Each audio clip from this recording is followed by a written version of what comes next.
Hello everyone, this is SDS Official and my name is SD Singh. Till now, we have done two video sessions. In the first video session, we were having an introduction to the DC circuits and its different types. In the second video, we had an introduction about the types of categories of elements used, and we done almost three categories and studied that in up to some extent. And now we are continuing to the series and parallel equivalents of passive elements. So let us start.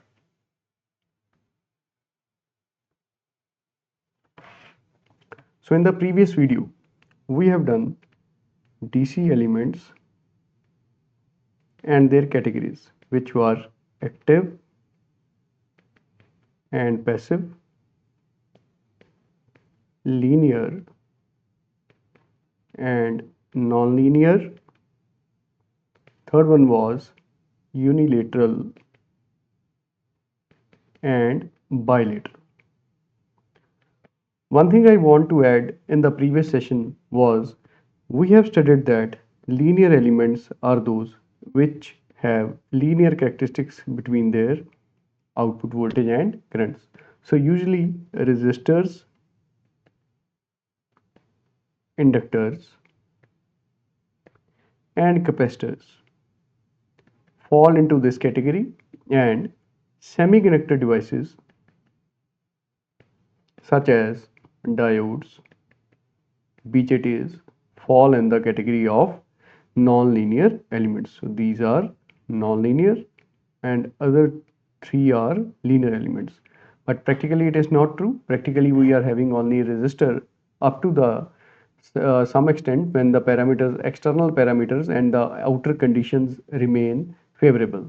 Then only resistors and these inductors and capacitors behave as linear elements. Otherwise, if the conditions changes, for example, the temperature increases and some kind of current variation is there, then we cannot get the linear property of from these elements. Now, in this particular session, what we will do is we will study the series and parallel combination of passive elements, which were resistors, inductors and capacitors. We have done the series combination and parallel combination of resistors in the first video session, but still we will repeat it so that you can understand it better. So let us start with this. Number one is a resistor. So resistors can be connected in two fashions or patterns, series and parallel, and so as their equivalent resistance changes, which is measured in ohms. So let us take an example. Let us start with series combination. Let us say we are having two resistors R1 and R2, and these are connected to a DC voltage source. Now, the same current will flow through both the resistances. What will happen? Resistors are functioning on a law which is known as Ohm's law, which states that the voltage across any element is equal to product of its current and resistor. This is voltage, this is current flowing through that element, which here is particularly a resistor itself, and this is the value of resistor or resistance in ohms. Current is in amperes and voltage is in volts.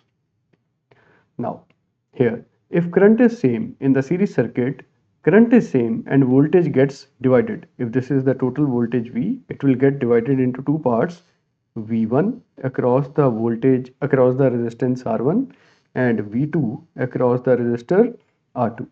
Now let us take the combination of total voltage is equal to the combination of these two voltages V1 and V2. Now as V is equal to IR, we can get IR is equal to IR1 plus IR2. This is because same current flows in both the resistor. Same current flows in R1 and R2. Now I is common on both the sides. What we will get? I will be cancelled out. So R equivalent of series combination is R1 plus R2. This is very simple and it involves very simple mathematics. So I think this will be clear to you.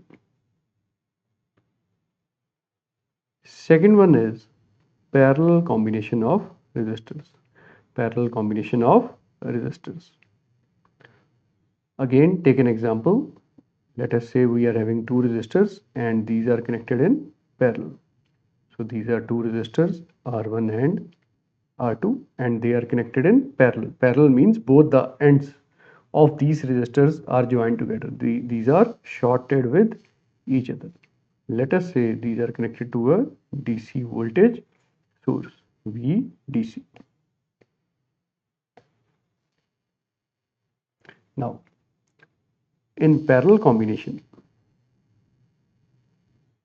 voltage is same and current divides.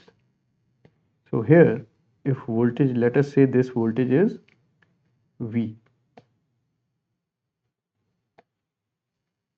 So it will remain V for both the resistors. It will remain V for both the resistors if these are connected in parallel. Now the current will divide. Let us say the current, total current flowing is I. The current in the resistor R1 is I1 and current in the resistor R2 is I2. Now the resistors are governed by the same law, V is equal to IR. Now the equation for this circuit will become I is equal to I1 plus I2. We cannot take the voltage because V is equal to V1 is equal to voltage V2. So which is not dividing it at any point. In parallel, voltage remains same. So by using this formula, we can get I is equal to V upon R. So I will be V upon R, which is total resistance. And for I1, it will be V upon R1. V is same, otherwise we would have written there V1 plus V upon R2, as V1 is equal to V and V2 is also equal to V. So here V is common, so the equation becomes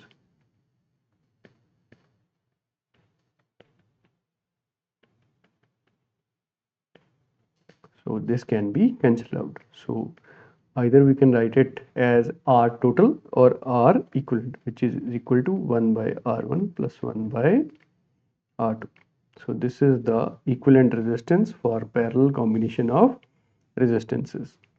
We can also solve it mathematically and the equation can become R equivalent is equal to R1 R2 by R1 plus R2. So this is the parallel combination of resistances. You can take the screenshot of this and this is the series combination of resistances. I hope this will be clear. So the first element is done. The series and parallel combination of the first passive element is done.